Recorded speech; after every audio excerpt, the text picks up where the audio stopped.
고린도전서 11장. 내가 그리스도를 본받는 것처럼 여러분도 나를 본받으십시오.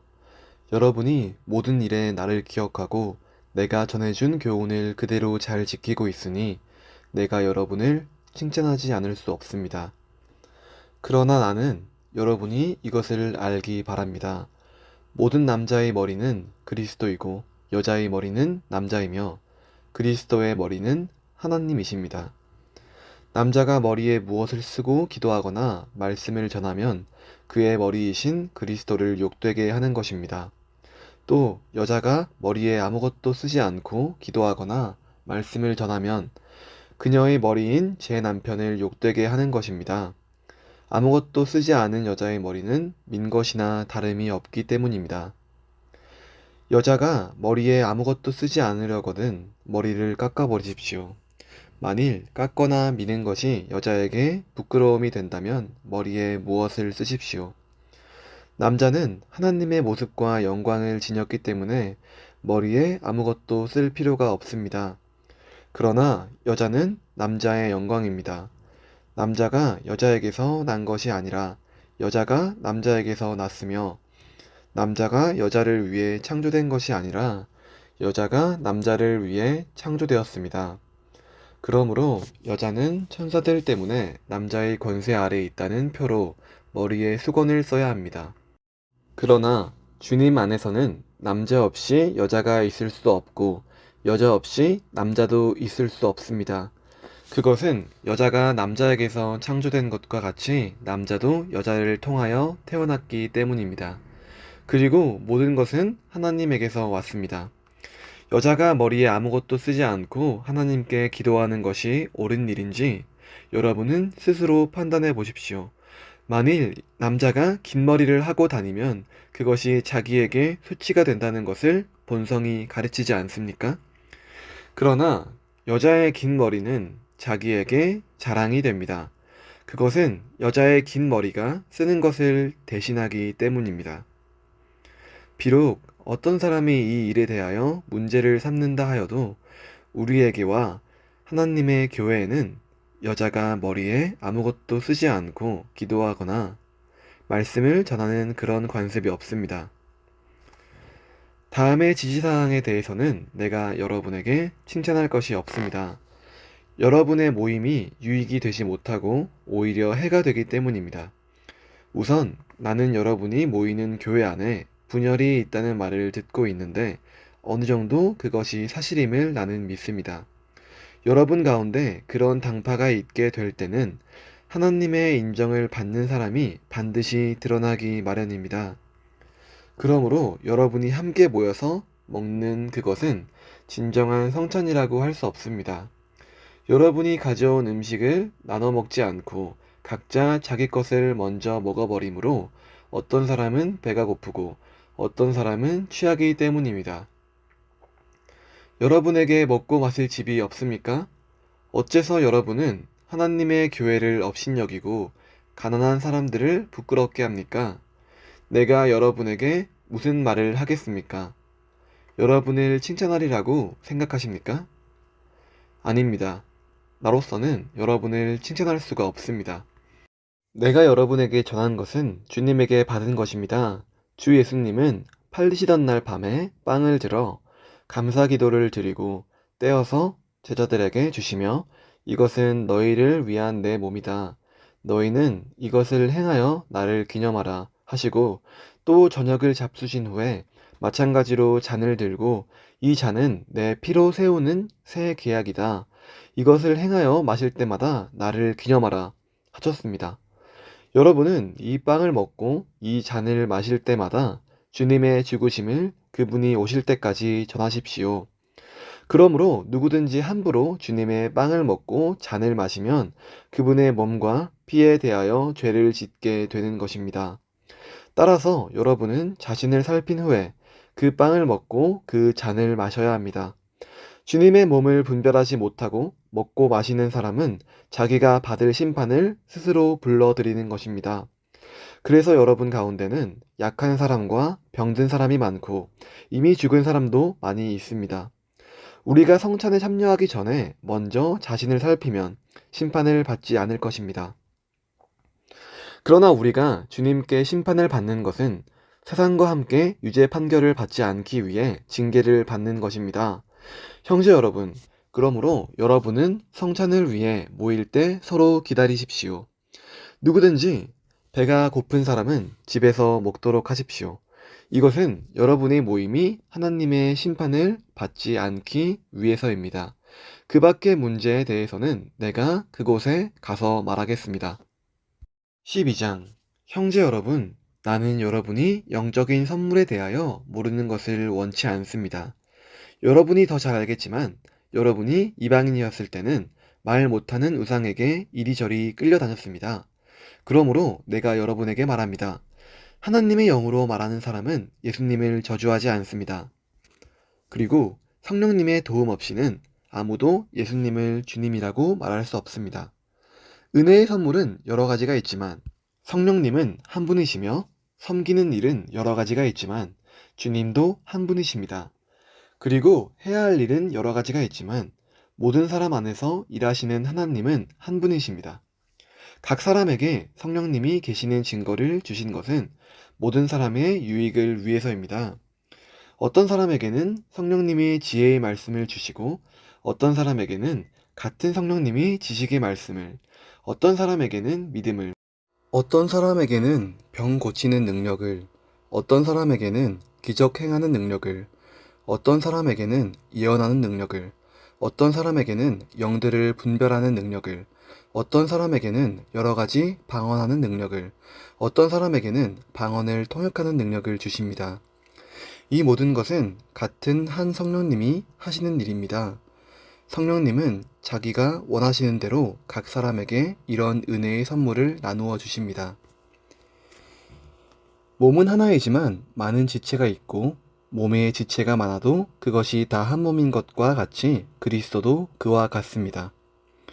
우리는 유대인이든 이방인이든 종이든 자유인이든 모두 한 성령님으로 세례를 받아 한 몸이 되었고 한 성령님을 모시고 있습니다. 몸은 한 지체로 되어 있는 것이 아니라 많은 지체로 되어 있습니다. 만일 발이 나는 손이 아니므로 몸에 속한 것이 아니다 라고 말한다 해서 몸에 속하지 않은 것이 아닙니다. 또 귀가 나는 눈이 아니므로 몸에 속한 것이 아니다 라고 말한다 해서 몸에 속하지 않은 것이 아닙니다. 만일 온몸이 다 눈이라면 어떻게 들으며 온몸이 다 귀라면 어떻게 냄새를 맡겠습니까? 그러나 하나님은 자기가 원하시는 대로 한 몸에 여러 가지 다른 지체를 두셨습니다. 만일 모두 한 지체뿐이라면 몸은 어디입니까? 그래서 지체는 많아도 몸은 하나입니다. 그러므로 눈이 손에게 너는 내게 필요 없다고 하거나 머리가 발에게 너는 내게 필요 없다고 할 수 없습니다. 몸 가운데 약해 보이는 지체가 오히려 더 필요합니다. 우리는 몸 가운데서 별로 중요하게 생각되지 않는 부분을 더욱 중요하게 여기고 또 별로 아름답지 못한 부분을 더욱 아름답게 꾸밉니다. 그러나 아름다운 부분에 대해서는 그럴 필요가 없습니다. 이처럼 하나님께서는 하찮은 부분을 더욱 귀하게 여겨 몸의 조화를 이루게 하셨습니다. 그래서 몸 안에 분열이 없이 모든 지체가 서로 도와나갈 수 있게 하신 것입니다. 만일 한 지체가 고통을 당하면 모든 지체도 함께 고통을 당하고 한 지체가 영광을 받으면 모든 지체도 함께 기뻐합니다. 여러분은 그리스도의 몸이며 여러분 한 사람 한 사람은 그 몸의 각 지체입니다. 그리고 하나님은 교회 안에 이런 지체들을 세우셨는데 첫째는 사도요, 둘째는 예언자이며 셋째는 교사요, 그 다음은 기적을 행하는 사람, 다음은 병 고치는 사람, 남을 돕는 사람, 다스리는 사람, 방언을 하는 사람들입니다. 모든 사람이 다 사도나 예언자나 교사나 기적을 베푸는 사람은 될 수 없지 않습니까?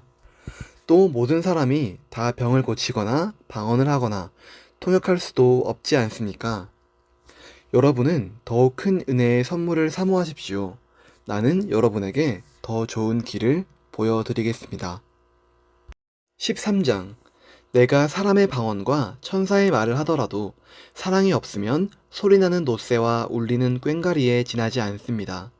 내가 예언하는 능력을 가졌고 온갖 신비한 것과 모든 지식을 이해하고 산을 옮길 만한 믿음을 가졌다 하더라도 사랑이 없으면 아무것도 아닙니다. 내가 가지고 있는 모든 것을 가난한 사람들에게 나눠주고 또 내 몸을 불사르게 내어준다고 해도 사랑이 없으면 그것이 나에게 아무 유익이 되지 않습니다. 사랑은 오래 참고 친절하며 질투하지 않고 자랑하지 않으며 잘난 체 하지 않습니다. 사랑은 버릇없이 행동하지 않고 이기적이거나 성내지 않으며 악한 것을 생각하지 않습니다. 사랑은 불의를 기뻐하지 않고 진리와 함께 기뻐합니다. 사랑은 모든 것을 참으며 모든 것을 믿으며 모든 것을 바라고 모든 것을 견딥니다. 사랑은 결코 없어지지 않습니다. 그러나 예언도 없어지고 방언도 그치고 지식도 사라질 것입니다. 우리가 부분적으로 알고 부분적으로 예언하지만 완전한 것이 올 때에는 부분적인 것이 없어질 것입니다. 내가 어렸을 때에는 어린아이처럼 말하고 생각하고 판단하였으나 어른이 되어서는 어렸을 때의 일을 버렸습니다. 우리가 지금은 거울을 보는 것 같이 희미하게 보지만 그때에는 얼굴과 얼굴을 맞대고 볼 것이며 지금은 내가 부분적으로 알지만 그때에는 하나님이 나를 아신 것처럼 내가 완전하게 알게 될 것입니다. 그러므로 믿음, 희망, 사랑 이 세 가지는 항상 남아있을 것이며 그 중에 제일 큰 것은 사랑입니다. 14장 여러분은 사랑을 추구하고 영적인 선물을 사모하며 특별히 예언을 하도록 하십시오. 방언을 하는 자는 사람에게 말하는 것이 아니라 하나님에게 말합니다. 이것은 아무도 그의 말을 알아들을 수 없는데도 그는 영으로 신비한 것을 말하기 때문입니다. 그러나 예언하는 자는 사람에게 말하여 덕을 세우고 격려하며 위로합니다. 방언하는 사람은 자기 덕을 세우지만 예언하는 사람은 교회의 덕을 세웁니다. 나는 여러분이 모두 방언하기를 바라지만 예언하기를 더욱 바랍니다. 방언을 통역하여 교회의 덕을 세우지 않으면 방언하는 사람보다는 예언하는 사람이 더 낫습니다. 형제 여러분, 내가 여러분에게 가서 방언으로만 말하고 계시나 지식이나 예언이나 교훈을 말하지 않는다면 여러분에게 무슨 유익이 되겠습니까? 필이나 검은고와 같은 생명 없는 것이 소리를 낼 때 명확하게 구별된 소리를 내지 않으면 필이 부는 것인지 검은고 타는 것인지 어떻게 알겠습니까? 만일 나팔이 분명한 소리를 내지 않으면 누가 전쟁 준비를 하겠습니까? 여러분도 마찬가지입니다. 여러분이 혀로 알아듣기 쉬운 말을 하지 않는다면 그 말을 누가 이해하겠습니까? 그렇게 되면 결국 허공에다 말하는 셈이 됩니다. 세상에는 수많은 말이 있으나 뜻없는 말은 하나도 없습니다. 만일 내가 어떤 사람의 말을 알아듣지 못한다면 내가 말하는 사람에게 외국인처럼 되고 그도 나에게 외국인처럼 될 것입니다. 그러므로 여러분도 영적인 선물을 사모하는 사람들이므로 교회의 덕을 세우기 위해 최선을 다하십시오. 방언하는 사람은 통역하도록 기도하십시오. 내가 만일 방언으로 기도한다면 내 영은 기도하지만 내 마음은 열매를 맺지 못합니다. 그러면 내가 어떻게 해야 되겠습니까? 나는 영으로 기도하면서 마음으로 기도하고 영으로 찬송하면서 마음으로 찬송하겠습니다. 만일 여러분이 영어로만 찬양하고 감사한다면 방언을 모르는 사람들이 여러분의 말을 알아듣지 못하는데 어떻게 여러분의 감사에 아멘 할 수 있겠습니까? 아무리 감사와 찬양을 훌륭하게 드렸다 하더라도 다른 사람에게는 유익이 되지 않습니다. 나는 여러분보다 방언을 더 많이 하는 것을 하나님께 감사하고 있습니다. 그러나 나는 교회에서 1만 마디 방언을 하는 것보다 오히려 남을 가르치기 위해 알아들을 수 있는 5마디 말을 하고 싶습니다. 형제 여러분, 아이들처럼 생각하지 마십시오. 악에 대해서는 어린아이가 되고 생각하는 일에는 어른이 되십시오. 율법에서도 알아들을 수 없는 이상한 말을 짓거려대는 외국 사람을 통해 내가 이 백성에게 말해도 그들은 내 말을 듣지 않을 것이다 라고 주께서 말씀하셨습니다. 그러므로 방언은 믿는 사람을 위한 것이 아니라 믿지 않는 사람을 위한 표이며, 반면에 예언은 믿지 않는 사람을 위한 것이 아니라 믿는 사람을 위한 표입니다. 만일 온 교회가 모여서 모두 방언을 하고 있을 때 그것을 모르는 사람들이나 불신자들이 들어와서 여러분을 보면 미쳤다고 하지 않겠습니까? 그러나 모든 사람이 예언하고 있을 때 불신자나 방언을 모르는 사람들이 들어오면 그들의 말에 양심의 가책을 받고 자기가 죄인이라는 것을 깨닫게 됩니다. 그리고 자기 속에 숨은 것까지 드러나게 되어 마침내 하나님께서 정말 여러분과 함께 계십니다 하며 무릎을 꿇고 하나님께 경배할 것입니다. 그러므로 형제 여러분, 여러분이 함께 모여 예배할 때 찬송하든지 가르치든지 계시를 말하든지 방언을 하든지 그것을 통역하든지 이 모든 것을 교회의 덕을 세우기 위해 하십시오. 만일 누가 방언을 하려면 두 사람이나 많아야 세 사람이 차례대로 하고 한 사람은 그것을 통역하십시오. 통역하는 사람이 없으면 교회에서는 조용히 하고 자기 자신과 하나님께만 말하십시오. 예언도 두세 사람만 하고 다른 사람은 그것을 새겨 들으십시오. 그러나 자리에 앉은 다른 사람에게 하나님의 계시가 내렸을 때에는 먼저 말하던 사람은 조용히 하십시오. 그렇게 하면 하나님의 말씀을 받은 사람들이 차례로 모두 예언할 수 있게 되므로 모든 사람이 다 배우고 용기를 얻게 될 것입니다. 예언하는 사람은 자기 자신을 다스릴 수 있어야 합니다. 하나님은 무질서의 하나님이 아니라 평화의 하나님이시므로 성도들이 모이는 교회는 모두 그렇게 해야 합니다. 그리고 여자들은 교회에서 말하는 것이 허락되지 않았으니 조용히 하십시오. 율법에도 여자는 남자에게 복종하라고 하였습니다. 만일 알고 싶은 것이 있으면 집에서 자기 남편에게 물어보십시오. 여자가 교회에서 말하는 것은 부끄러운 일입니다. 하나님의 말씀이 원래 여러분에게서 나왔습니까? 여러분만 하나님의 말씀을 받았습니까? 누구든지 자기를 예언자나 영적인 선물을 받은 자로 생각하는 사람은 내가 여러분에게 한 말이 주님의 명령이라는 것을 아십시오. 누구든지 이것을 인정하지 않으면 그도 인정받지 못합니다. 그러므로 형제 여러분, 여러분은 예언하는 것을 사모하더라도 방언하는 것을 막지 마십시오. 다만 이 모든 것을 적당하고 질서 있게 하십시오.